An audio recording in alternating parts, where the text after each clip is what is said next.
We see you every day. You take care of patients in every situation imaginable. You are good at what you do, but you always strive for better. Your time is valuable. That's why we are giving you Small Bites learning programs. You can learn a lot in a little bit of time, so let's get to it.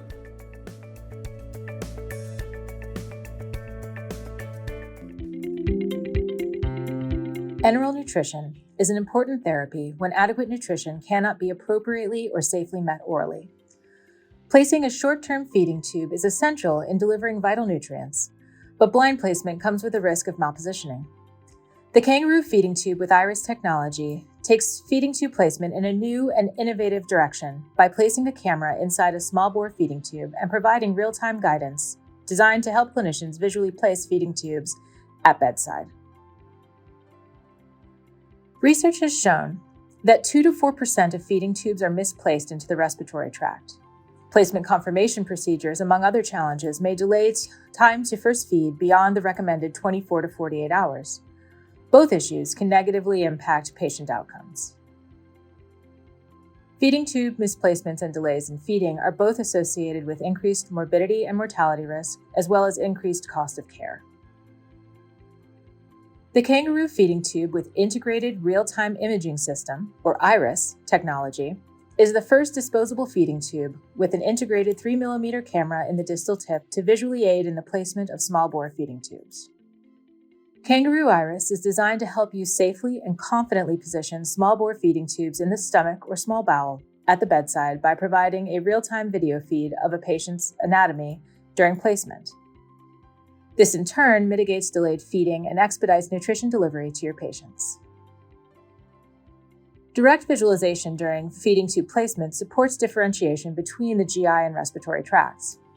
Key anatomical landmarks that are visualized during a correct GI placement include the esophagus, rugal folds, the pylorus, and duodenal folds. Anatomical landmarks associated with respiratory tract misplacement include the vocal cords, trachea, and bronchial split. With real-time visualization, if you see one of these landmarks, you can stop, retract the tube, and attempt another placement before patient harm is likely to occur. Here are some key anatomical markers typically seen around 30, 50, and 70 centimeters within the GI tract. At approximately 30 centimeters, you should be entering the esophagus, where you will see a long, hollow muscular organ that collapses on itself. You may also see the tissue of the esophagus contract around the tip of the feeding tube. In contrast, the trachea is a long, rigid, open structure with cartilaginous rings. At approximately 50 centimeters, you should be entering the stomach. The stomach is a cavernous structure with large rugal folds.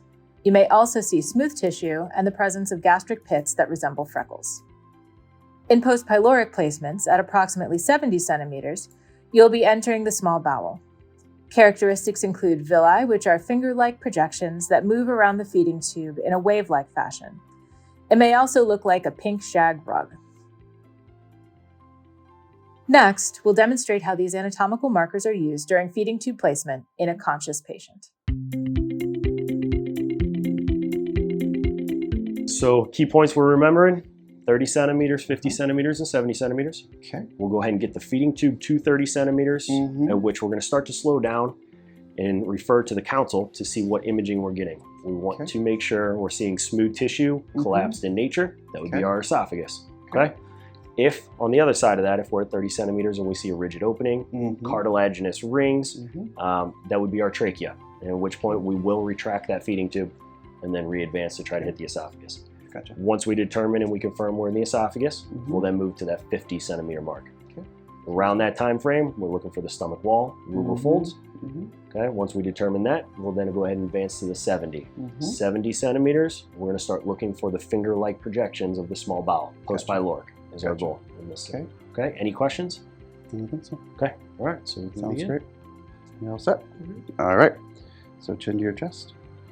Okay, it's going to pass, and I'm going to ask you to swallow in just a moment, okay? Okay. Swallow right now. Great. All right, let's hold off right there for me, Dr. Wishmeyer. Perfect. So what we're looking at on the screen is we see the collapsed nature of the tissue. It's oblong, smooth. We're going to go ahead and give it a puff of air. Let's watch it push out. And you'll see the distension of the anatomy. We've got saliva, which is great. And let's see if it'll collapse back on us. And you'll watch that completely come around the tube. Perfect. You see what I'm saying as far as that smooth collapse nature? Yep. Awesome. So let's go ahead and slowly advance through that esophagus. Great job. Opening and close there, yeah. Yeah, that's fantastic. And then we're going to be entering the stomach. We are in the stomach. So let's actually come back a centimeter for me. See the rugal folds here. There you go. Great image. All right. So now let's go ahead and advance towards that 70 centimeter mark. Let's take our time. We're going to let the tube kind of ride the wall of the stomach. It's great shot. Great job.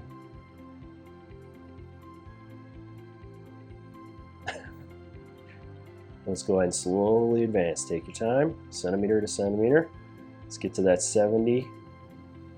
Right now we're looking at the tissue wall of the stomach. You'll see the vascularization. You'll see even the freckling almost of the tissue itself. Once we get deeper into the stomach and pass through the pylorus, we're going to actually see that smooth tissue become more like finger-like projections. You're going to see some depth and texture to it. So go ahead and slowly take your time. You're doing great. Great job. What depth are you at here, sir? About, it looks like, let me look back, about 80. 80? Okay. So we're going to start looking for that. Right now we're seeing a lot of white blanching. So let's come back. Yep, there you go. We're just caught in a rugal fold.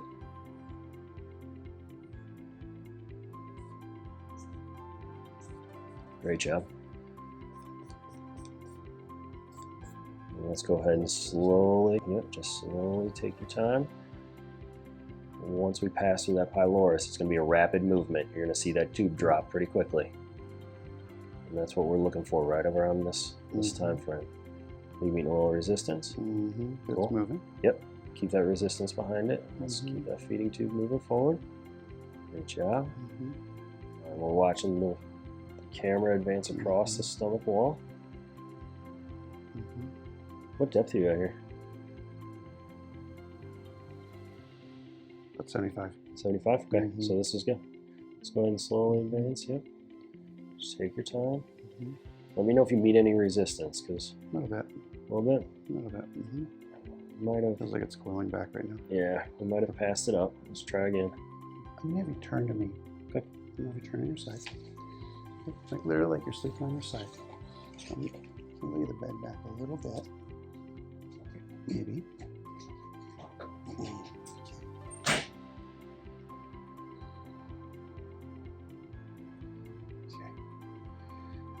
Good job.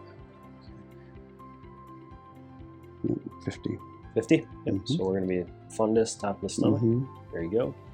We're going to ride the greater curvature. Great job. There's the Great stomach. And let's slowly advance that. Good job. Take your time. So we're getting towards the antrum. There we go. Just take a centimeter at a time. And all of a sudden that's going to pass for us. We're going to look for some rapid movement and then that texture change we discussed. Good job. Getting hung up.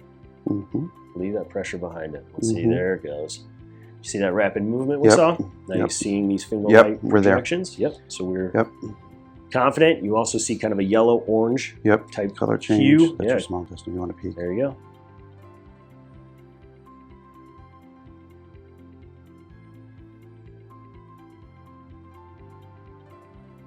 So we have the tube where we our desired location. So we'll go ahead and complete the procedure.